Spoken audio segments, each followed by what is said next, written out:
मध्यमाम् अस्मदाचार्यपर्यन्तं वन्दे गुरुपरम्पराम्। गुरुब्रह्मा गुरुर्विष्णुः गुरुर्देवो महेश्वरः गुरुसाक्षात् परब्रह्मा तस्मै श्रीगुरुभ्यो नमः। अखण्डमण्डलाकारं व्याप्तं येन चराचरं तत्पदं दर्शितं येन तस्मै श्रीगुरुभ्यो नमः। हरि ओम श्री गुरुभ्यो नमः। हरि ओम। So welcome all again. Malati, would you like to do as a homework for our next Satsanga to present the meaning of the chanting that you offer each time to the rest of the Sishyas? Pardon? I have to? Would you like to offer to the rest of the Sishyas the meaning of the chanting that you offer to us in the next Satsanga? Andrewji is doing that one, no? No, I mean the meaning of the chanting, your chanting in the beginning and in the end. Okay, okay, yes, yes, yes. Would you like in English? Okay, next time, next. Okay, okay. Yeah, So, Andrew, are you ready to read the verses for tonight? Okay, you can start.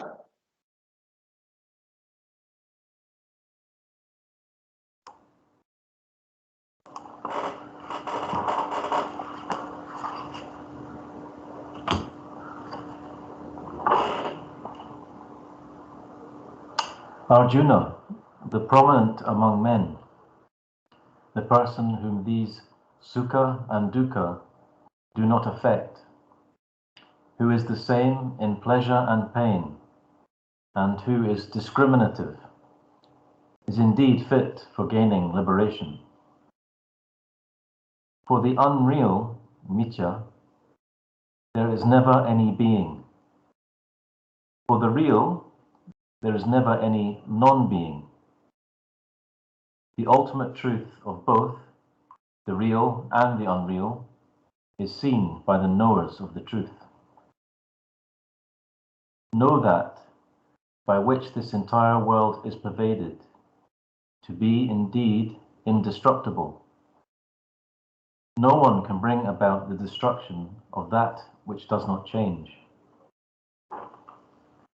These bodies of the embodied one, the self, which is not subject to change and destruction, and which is not available as an object of knowledge, are said to be subject to end. Therefore, Bharata, Arjuna, get up and fight. The one who thinks this self to be the killer, and the one who thinks of it as the killed, both do not know. This self does not kill, nor is it killed.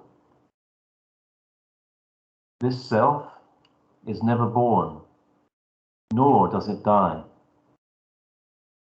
It is not that, having been, it ceases to exist again. It is unborn, eternal, undergoes no change whatsoever, and is ever new. When the body is destroyed, the self is not destroyed. Partha, Arjuna, the one who knows this self to be indestructible, timeless, unborn, and not subject to decline, how and whom does that person kill? Whom does he cause to kill?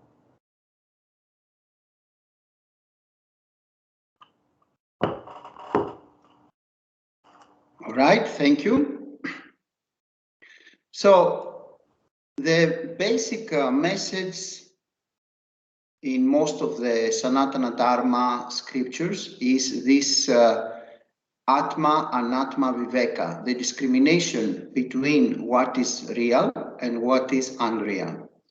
And we see here also in Bhagavad Gita, Lord Krishna also is presenting the same approach of discovering the truth.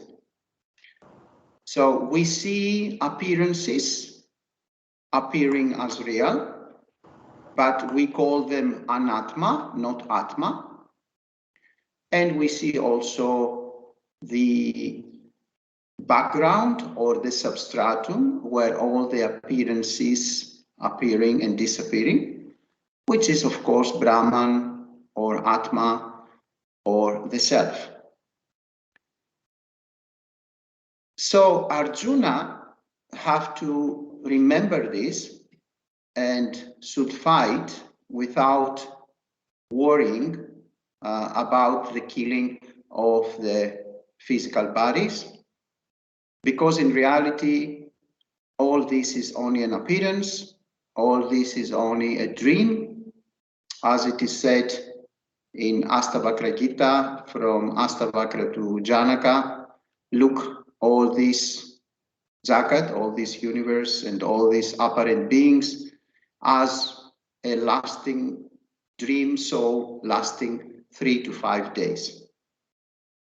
So this is the point that we should grasp, that we should assimilate, that whatever we see is only an appearance, the truth is only the substratum, the self, consciousness, Brahman, and all the rest is only an appearance due to prarabdha karma. Arjuna have a particular prarabdha karma that has to be unfolded and have to be exhausted. So Krishna is gives his advice to Arjuna to allow the prarabdha karma to unfold and to focus in his real Svarupa, his real nature, which is the self, which is infinite consciousness, awareness, Brahman. So for now, I would like to hear from you if something is not clear and you need some clarifications, or you have any questions, or you would like to comment. Because the verses again are not so complicated, they are simple. They speak about the non-existence of what we call the physical world and the real existence of reality, which is Brahman, consciousness, awareness, the self. So anybody who would like to comment?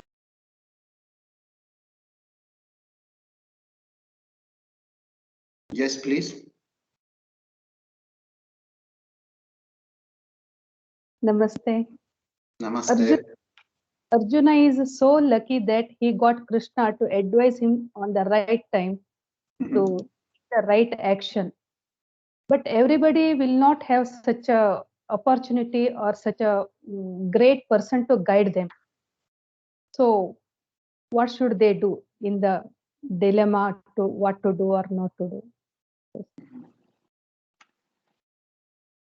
Look, this the very question that you do reveals also the answer, because you ask this question because you have the right prarabdha karma due to your past punya, and which means, of course, your good merit, your good karma, and you are interested for self-realization moksha. But if you will go out in your neighborhood and you will ask the people around your home, are you interested for moksha? How many people they will say, yes, I'm very much interested. I wish I would have Krishna to teach me and to guide me. How many? No, nobody.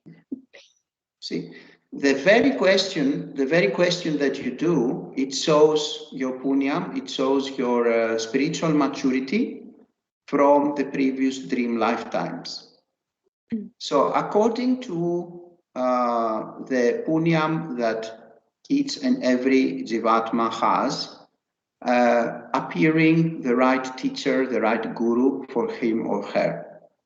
We see nowadays so many billionaires, fake gurus who are millions of followers, and all these followers, they believe that they have the right guru. And the only thing that we can say is that according to the capacity of the individual, according to the capacity of this particular Jivatma, will appear the right guru, either fake guru, either high-level guru, or either the most profound guru. But again, it has to do with the spiritual maturity of each and every individual. If somebody really is ready for the most profound teaching, which is of course is Advaitam, the right guru will appear the right moment, not before. Why? Because before, the individual will not have the capacity and the right preparation to understand and to assimilate the teaching. So it is always about the punyam, about the good karma that someone has created in the past dream lifetimes. You cannot have a guru who is not according to your level of spiritual maturity. That's why when we have children, the children, when they are in the basic school, they will not betray their teachers when they will go to high school. You see, because the high school is now the right class for them. But before, they couldn't reach the teaching. They could not grasp or assimilate the classes of the high school. So they have to pass through the basic understanding, the basic school, and after, when they have the right foundation, they can go to the high school. It is the same with all these spiritual paths that they do exist, and the same with gurus and also fake gurus. It is about the level of maturity, and it is about the level of understanding and capacity. So nobody should worry at all. The right guru will appear and will provide the right teaching according to the level of capacity of the Jivatma. Okay. Thank you. Anybody else? Hari Om, Namaste, Nagaraj here. I'm sorry, I've been having some trouble with connectivity and I joined very late. No problem, no problem. So, coming back to Malati's question, so I believe that, we are fortunate enough to have got the lineage of Swami Sri Paramarthananda very much, at least in this particular lifetime. So when I listen to his teachings, I literally feel that Swami Krishna himself is teaching us and he is with us to guide us through. So that is the level at which our Pujya Swami Paramatmananda scoops down and teaches us, and we are grateful to be part of this Satsanga as well. Thank you very much for this beautiful Sunday Satsang with all of you. Same from me also. So you see, to have such a guru, such as Swami Paramarthananda Ji, is a very, very great good karma and punyam. I've never saw anybody with such a great understanding of the scriptures and with such a capacity to transmit and to convey the essence of Advaitam to the people. So I know only his guru, my guru's guru, Swami Dayananda Ji, that also he was of such a great scholarship and such a great scholar and such a great master. And of course, my gracious Jagadgurus, who are also the authenticity of the scriptures, and everybody would go there and will take guidance and receive this authority, because who can be more in authority than the Jagadgurus of Sringeri? So when I was there and I said to Jagadgurus that my guru is Swami Paramarthananda, they were smiling out of satisfaction, and they were pleased to hear that my guru is Swami Paramarthananda. So we have such a great guru parampara, and we have such a great fortune to receive this guidance and this special grace directly from Sri Adi Shankaracharya to our days. Anybody else who would like to say something or to ask something? Yes, please. Kalman? Yes, namaste Guruji. Namaste everyone. So you mentioned the Advaitam as being the most profound teaching, which seems to be it's a means of contrast to other teachings. Can you say more about what that means, as far as, as far as I understand, for example, and this is in my very limited capacity and knowledge at this point, not capacity, but just knowledge at this point, I was kind of more under the impression that there's one truth, but many paths to get there, with any individual path not necessarily being more profound or more true than another. So can you maybe clarify when you say Advaitam is the most profound? Yes, Advaitam, to give you an idea of how profound it is, it is always declaring that even Advaitam is not the truth. It's the only teaching, Advaitam, that declares that even Advaitam is mithya. There is no such another teaching or a spiritual path that goes so much in this profound understanding of the truth. So Advaitam is also on the level of Vyavaharika, which means the empirical reality, what we see as a dream. And it is the only teaching, as far as I know, together with Dzogchen, that is so much profound. Advaitam starts from the point where you have to see what is real and what is not real. And from starting, you have this, first of all, understanding that I should find out who am I. So Advaitam starts from the most important subject, which is to declare to you that you are not the body-mind complex. You are not a human being. You believe you are a human being. You believe you are an individual, an illusory ego.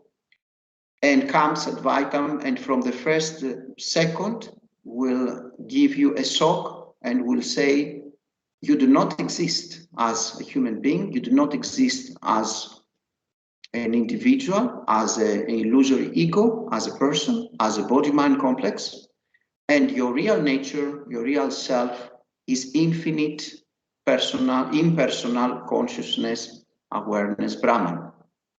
As far as I know, the only profound teaching that it starts like that is only Dzogchen, which is also the most profound path that I have ever seen in my life. But Advaitam goes even one step further to the beyond and is declaring that even Advaitam is in the level of Mithya, in the level of Vyavaharika. What is Vyavaharika? It is the teaching which deals with the dream that we are looking. And there is also the Paramartika teaching, the reality, which is the real reality, which is Brahman, which is the absolute or transcendental wisdom. So except Brahman, except consciousness, awareness, there is no anything else. But first, you see that and you understand that perhaps in a mental level, you can receive it even only as an information from Advaitam. But Advaitam have so much techniques and so many methods and so many ways to convey this truth for you and to make you gradually realize that truth, make this truth to be assimilated completely in the heart of your heart, and to finally to be your own truth and not only an information. So there are many classes, there are many levels of understanding in Advaita Vedanta, but this is unique in Advaita Vedanta. It starts really from the most profound declaration: you are not the body-mind complex. There are no beings. There is no universe. Jagat is Mithya. The apparent beings is Mithya. Everything is impermanent. Everything is illusion. Everything is only an appearance. And the only truth, the only reality is Brahman, consciousness, awareness. So it is really for the special ones, the Jivatmas who are probably in their last dream lifetime, in their last reincarnation, and not for the masses. Advaitam cannot be grasped by anybody. It needs a real preparation. It needs a very, very unique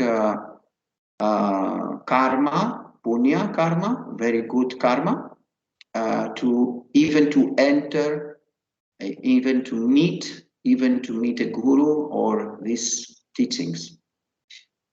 And of course, in other paths, they may say the same, that we have the most profound teaching. But if somebody will look with sincerity, the profound teachings of Advaita Vedanta will very quickly see that there is such a depth of this teaching that it's not even easy to grasp it from the beginning. And of course, that's why we have these levels of this process, which is Sravanam, listening to the teaching under a competent guru in a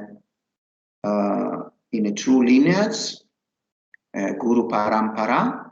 Then we have Mananam, which is the clarification of the doubts of the previous teaching and solving your questions.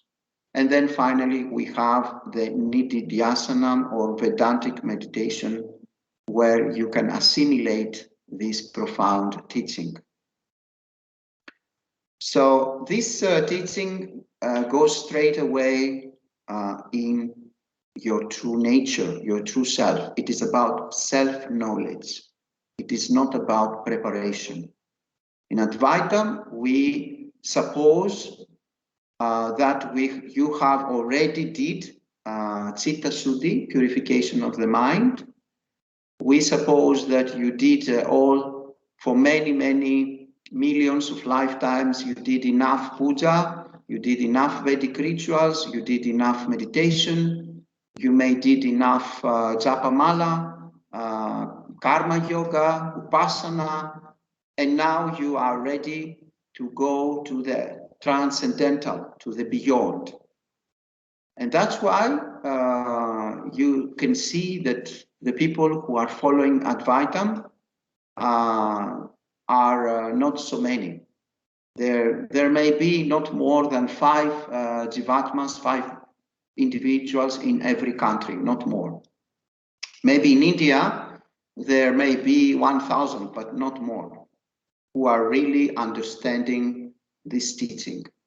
So out of 1,300,000,000, I guess, for the population of India, I'm sure there are no more than 1,000 Jivatmas who really understand what means Advaitam.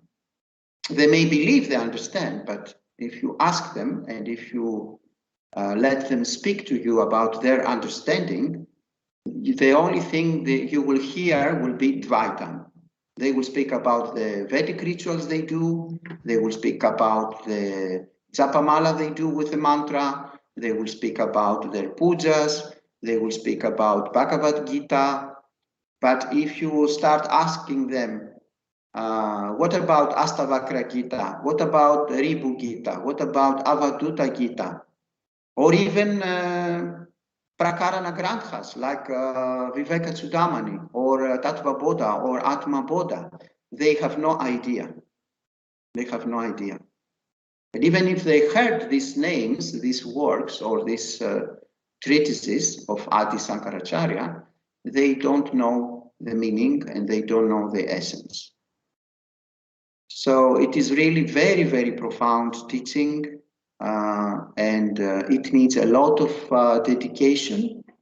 It needs a real guru who is pure, who is not asking anything from you, and who had a real guru himself, and his guru a real guru himself, and so on and so forth. And the final refuge will be in the Guru Parampara and the blessings and the grace of our Guru Parampara. And of course, you have this secure environment when you are in the Guru Parampara.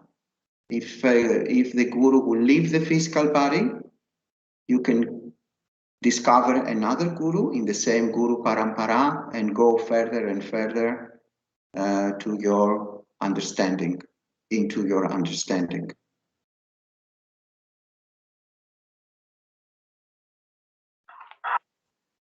Hari Om Guruji. Hari Om Guruji. Hari Om.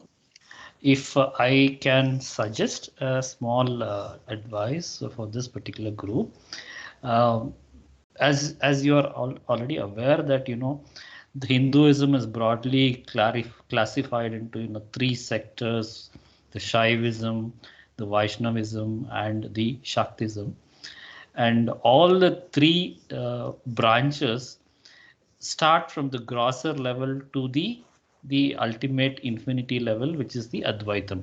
All the 3 sectors are promoting Advaitam when it culminates to the infinity. So as a small advice, being away from India, would it be nice that if there can be one session, one satsang, which will actually talk about what is a gross element within ourselves. That is, we are not the body. So what do we mean by we are not the body? Our body consists of karmendriyas, jnanendriyas, tanmatras. Okay, so these are Sanskrit definitions. Perhaps, my thought is that, perhaps, we could make others understand what they exactly are.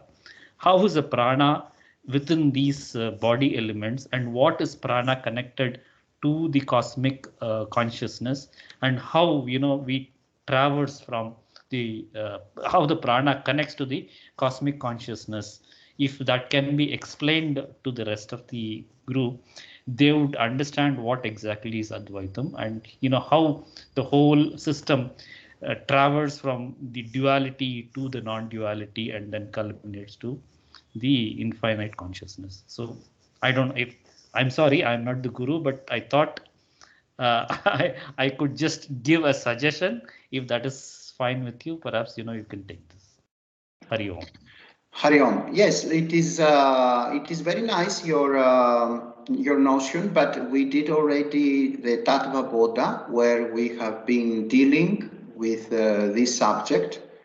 But if you would like to do a presentation for us in our next Satsanga, that will be very wonderful, and you are welcome to offer to us, to present to us a nice presentation, and after that we can continue with questions and answers and work on your presentation.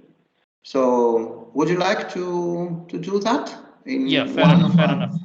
I think I would just need a little bit of time for preparing myself for the presentation.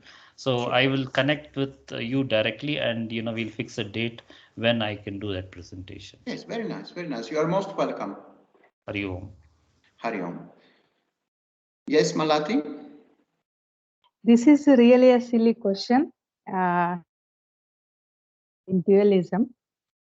So in Bhagavad Gita, Krishna says that Yada yada hi dharmasya glanir bharata abhyuttanam adharmasya tadatmanam sujamaham paritranaya sadhunam vinashaya cha dushkritam dharma samsthapanarthaya sambhavami yuge yuge. It means when there is a loss of dharma, when there is when iniquity increases, then I come to protect the gentleman, to destroy the wicked, and to re-establish the dharma. He says, but in present scenario in the world, it is really, whether it is in Afghanistan or North Korea and like that, people are really suffering a lot. So isn't it right time for the God to come and to take a new avatara to establish the dharma? Look, the plans of Isvara are not easy to comprehend. So there may be a lot of suffering in the planet, and there may be a lot of problems. But we saw that also in the ancient years in Mahabharata and also in Ramayana, that a lot of suffering was continued for many years.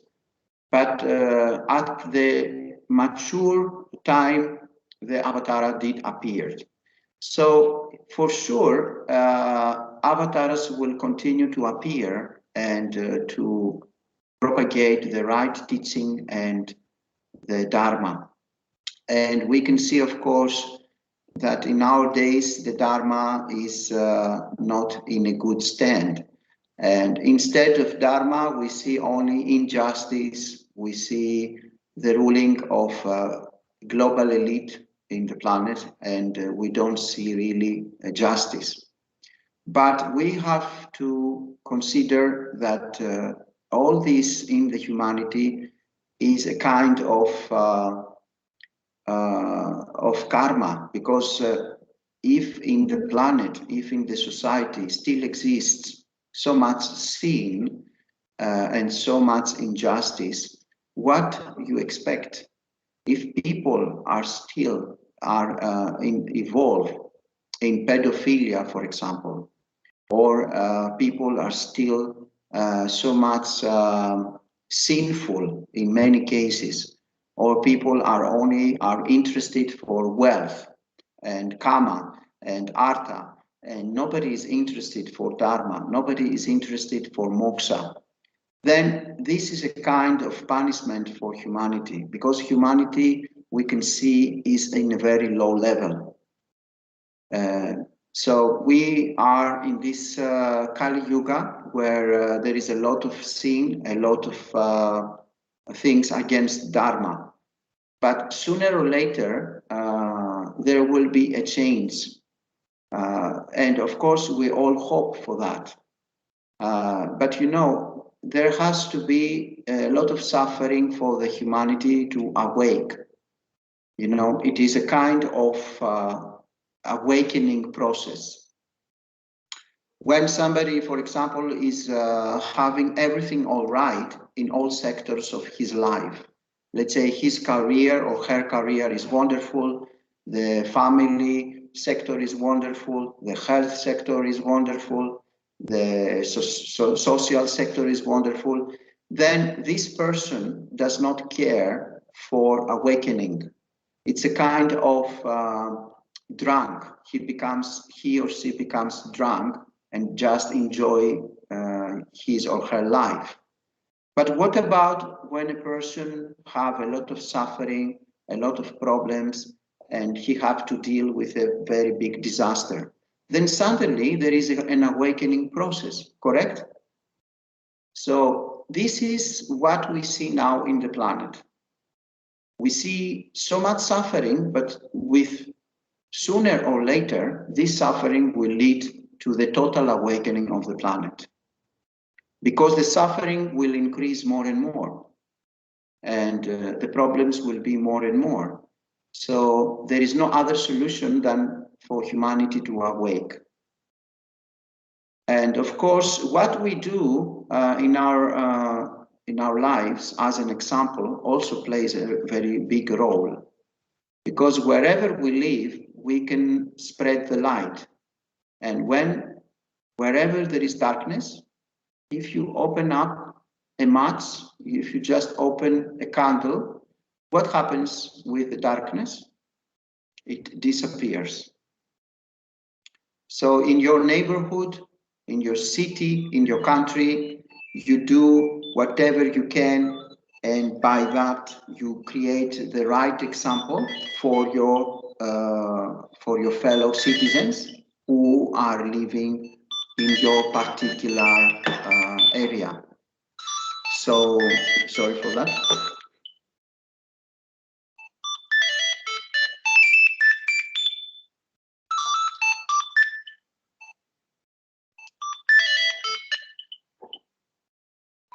So the problem is that people don't understand that the change have to start with themselves.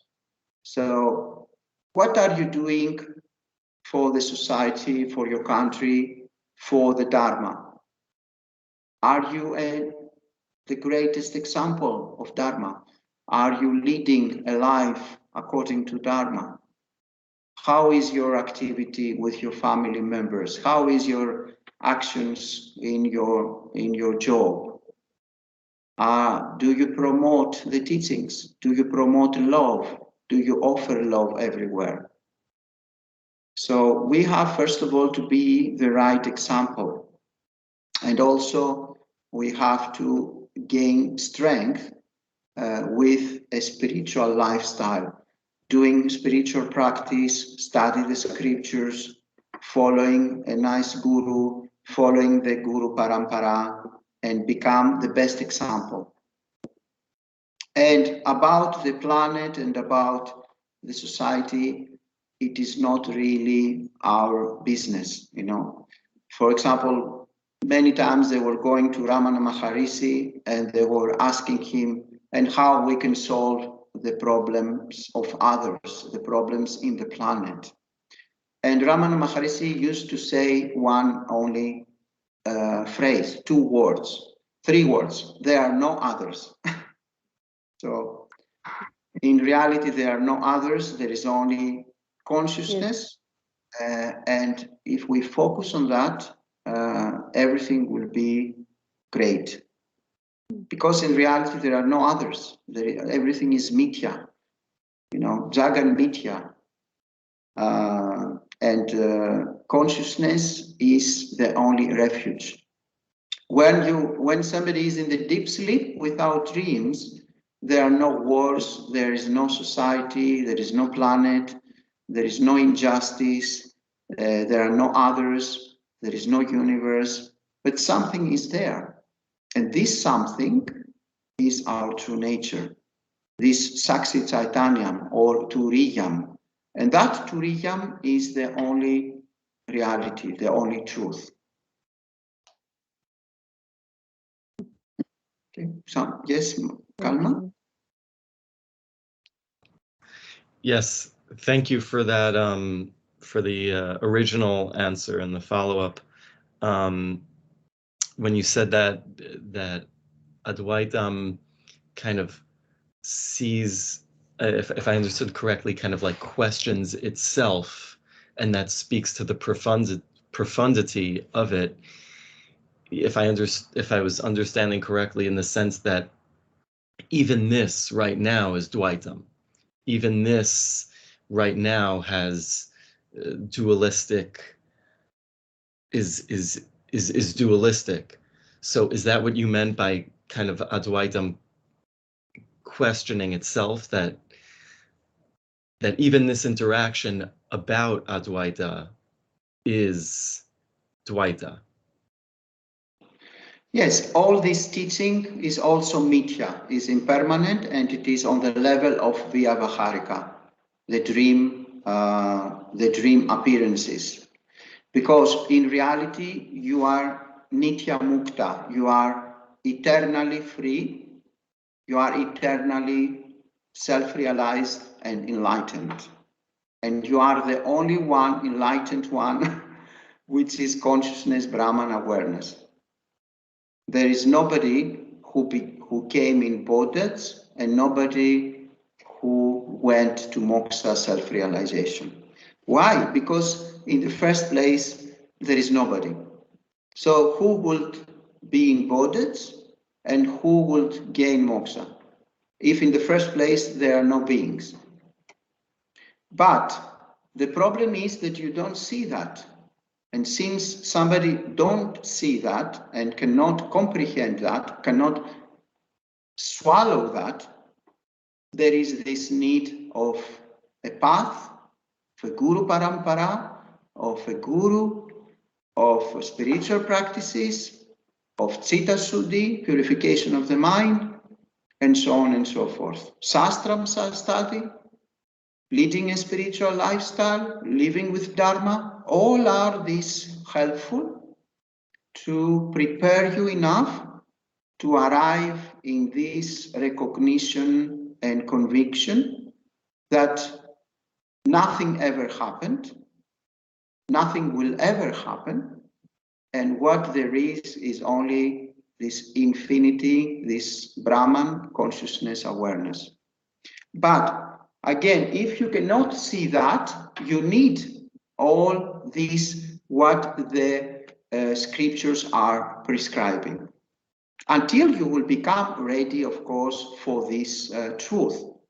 Because if you don't see the truth, it's not enough to say, yes, I heard from a guru or from the scriptures that there is only one consciousness, one Brahman.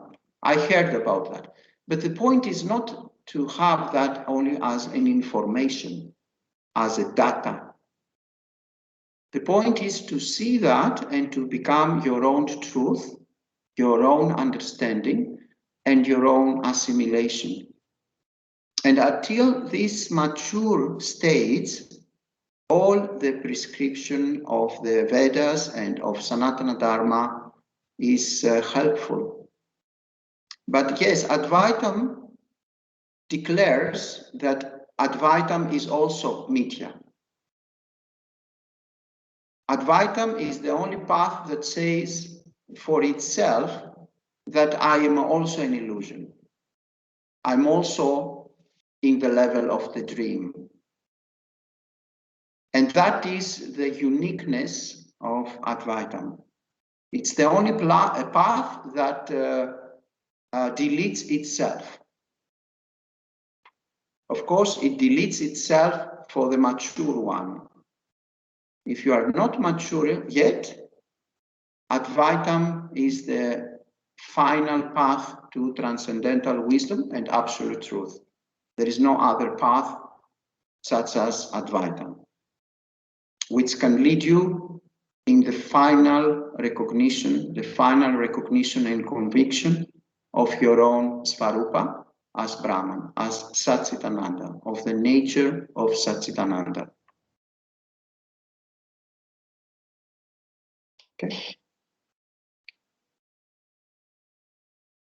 So let's close with a guided meditation. Please follow the guided meditation also in your home and try to repeat the instructions in your own self. And not only to do this kind of Vedantic meditation only every Sunday in our Satsanga, but instead try to practice as often as possible, preferably when you wake up in the morning and before you go to sleep. Please try to repeat the Mahavakyams, the great statements, such as Aham Brahmasmi or Tate Tvam Asi, as often as possible, and in particular early in the morning when you wake up and before you go to sleep. So take a comfortable posture.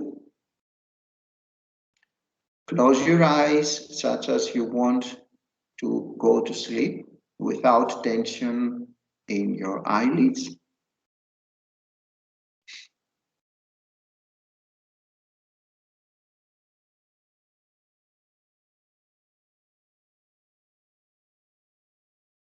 Keep your torso vertical, but again without tension.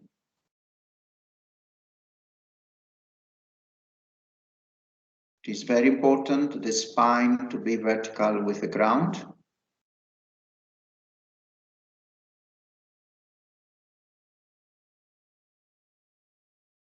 You can use a familiar mudra that you use in your meditations, such as Chin Mudra or Gyan Mudra.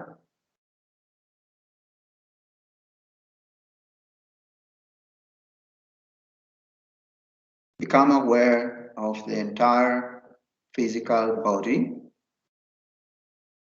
starting from your toes, the toes of the physical body, and going upwards, screening the physical body with your presence. Relax each and every part of the physical body until you reach Sahasrara chakra on the top of the head.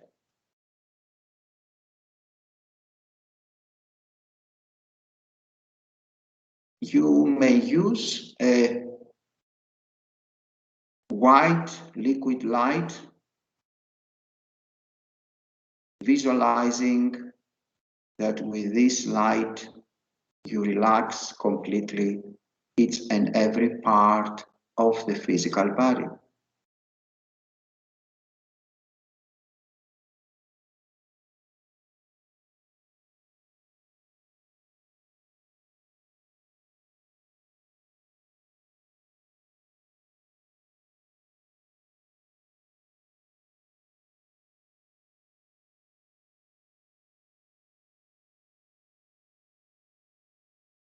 You may visualize the Annamaya Kosha, the physical body now full of this white liquid light, completely relaxed. And now you can deal with the Pranamaya Kosha, relaxing and controlling with the breathing. Become aware of the inhalation and exhalation, but in particular in the pause in between.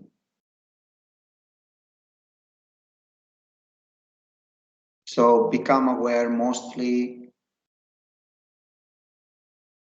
in the pause before an inhalation or an exhalation.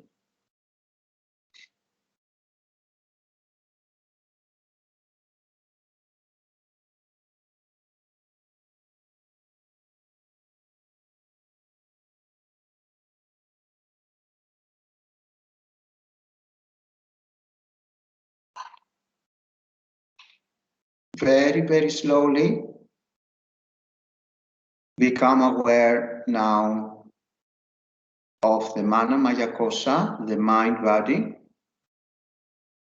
And that means become aware of the appearances in the mind, all the thoughts, the pictures, everything that appears and disappears in the mind.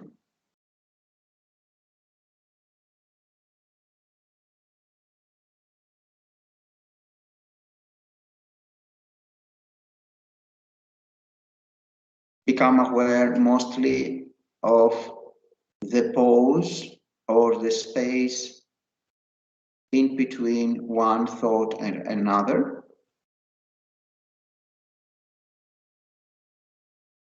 Allow the thoughts to self-liberate themselves.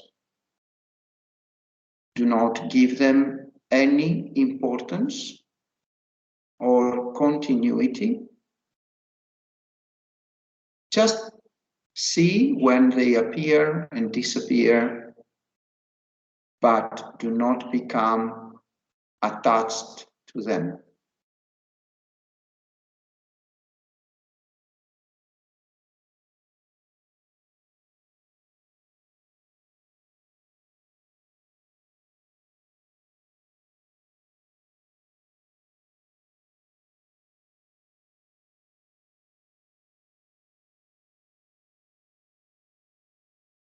After dealing with the Mana Maya Kosa, the mind body,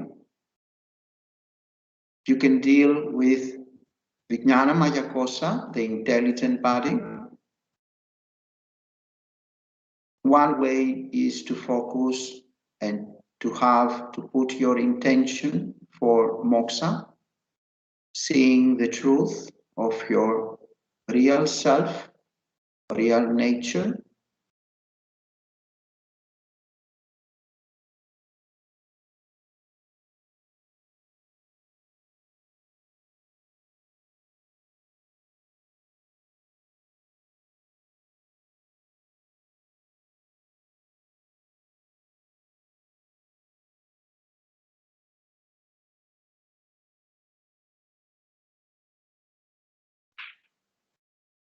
Remember all the Mahavakyams, or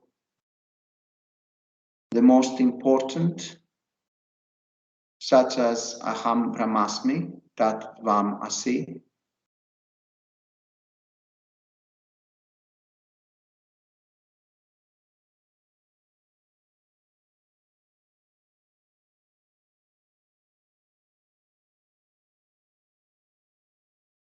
Declare inside yourself, I'm not the Panchakosas,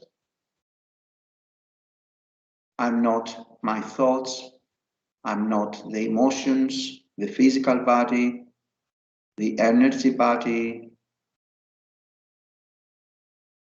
the mind body, the intelligent body, or even the Ananda Maya Kosa, the body of bliss.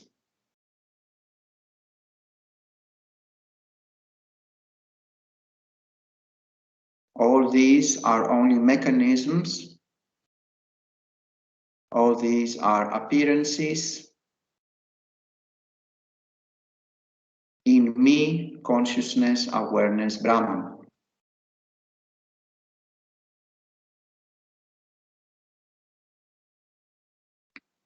If you have difficulty to recognize your infinite nature as beginningless, endless Brahman, awareness, consciousness, and you still believe that you are an individual, an illusory ego or person, try to find such a person or an ego or an individual.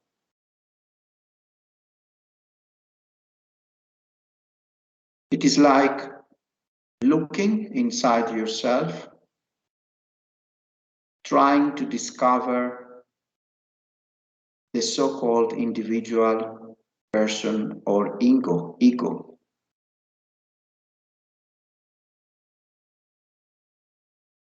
If you do this inquiry with sincerity and honesty, you will end up in the recognition that there is no such thing as a person, an individual, or an ego. That is only ahankara, the I thought, just a delusion.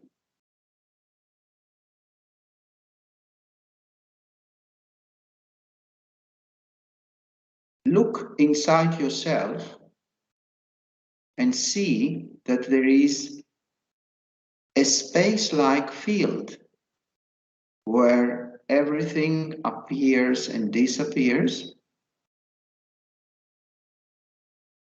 And this space-like field remains always unchanging, unmoving,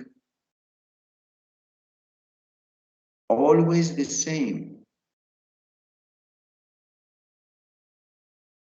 It is a substratum with no beginning or end.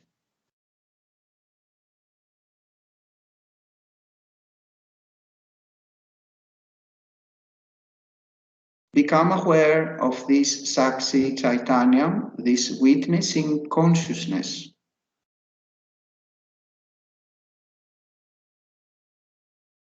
You may ask yourself, what is that which is now listening, knows that it exists, and where is that principle? Can I localize it?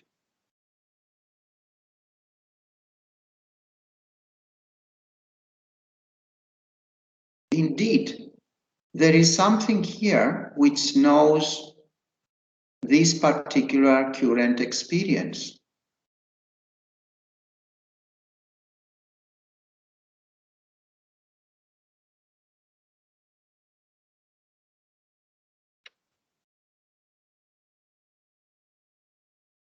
This witnessing consciousness is imprisoned in the fleshy stuff in the skull, in the brain.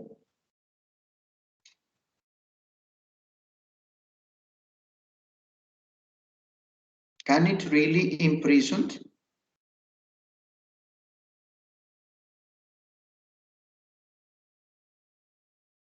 Can it be really somewhere contained?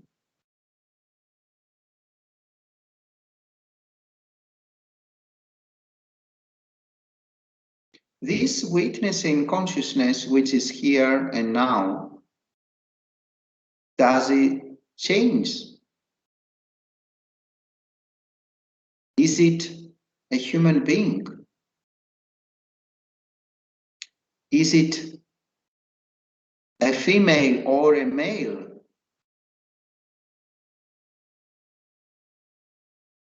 Does it have an age?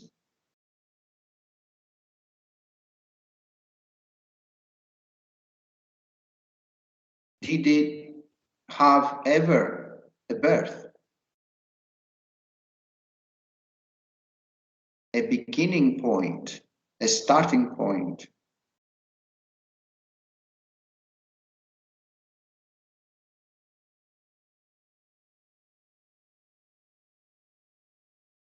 This Satchitananda witnessing consciousness, does it have a shape or form, such as the shape of the brain or the shape of what I call my physical body?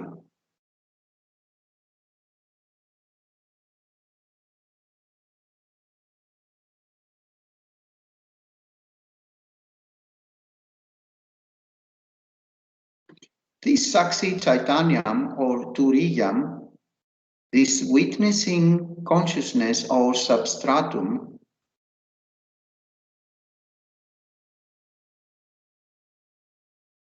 does it have any attributes? Does it have a taste, a smell, a touch, a sound, or a shape?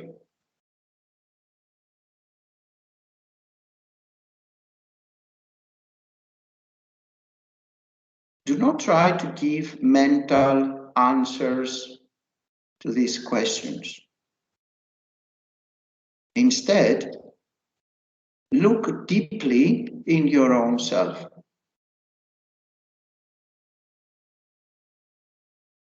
It is like you want to see inside you what is there.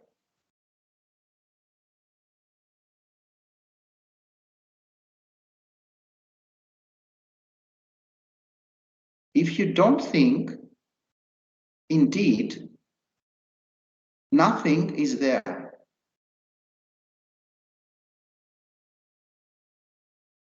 Your first impression will be sunyatam, emptiness.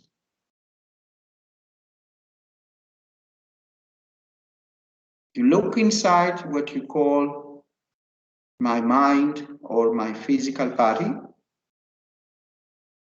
and the only thing that you can find is emptiness and presence.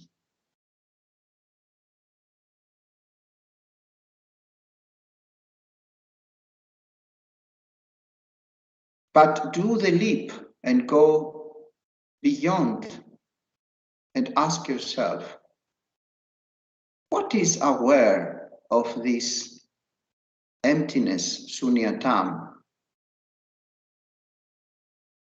And what is aware of this presence?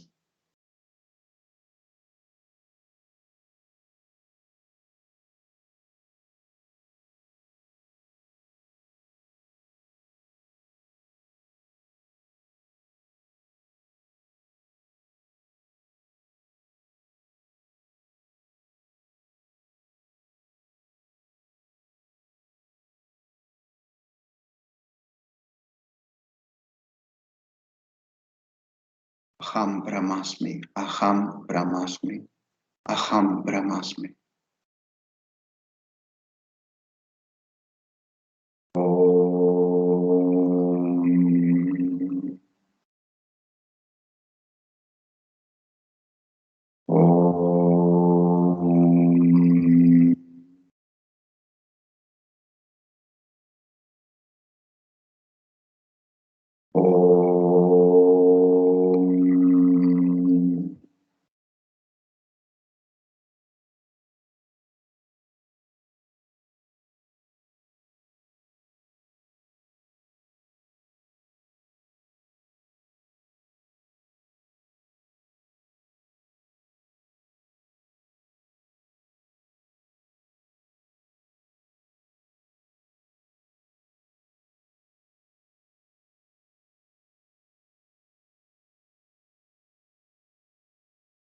And very slowly,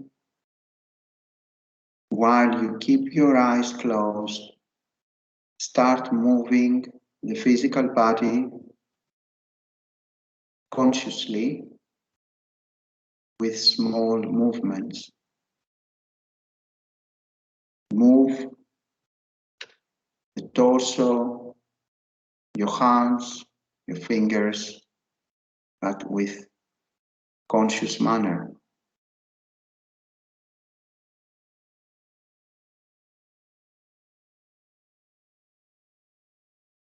And very, very slowly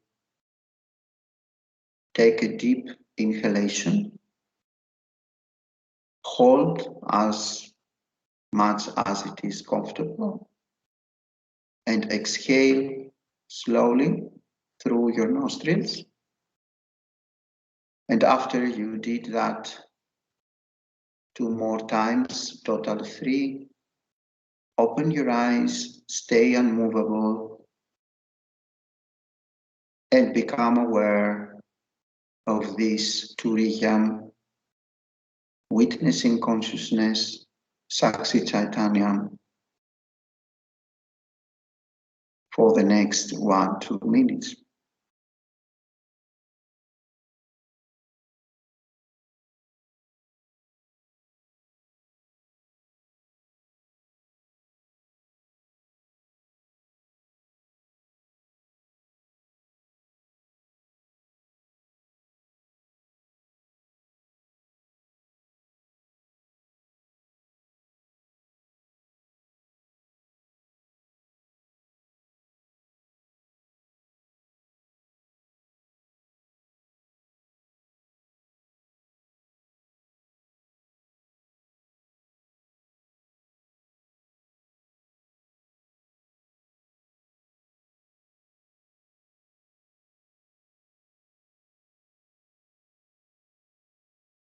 All right. And who would like to give us the chanting for tonight to close our Satsanga?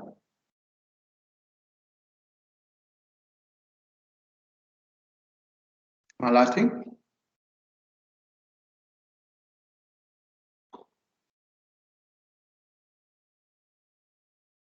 ॐ पूर्णमदः पूर्णमिदं पूर्णात् पूर्णमुदच्यते पूर्णस्य पूर्णमादाय पूर्णमेवावशिष्यते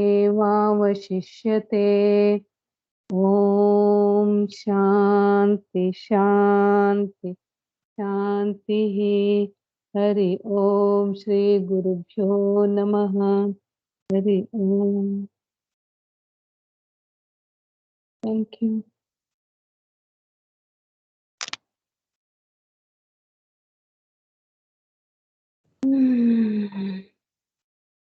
Thank you. so nice. Hari Om, thank you. Thank you.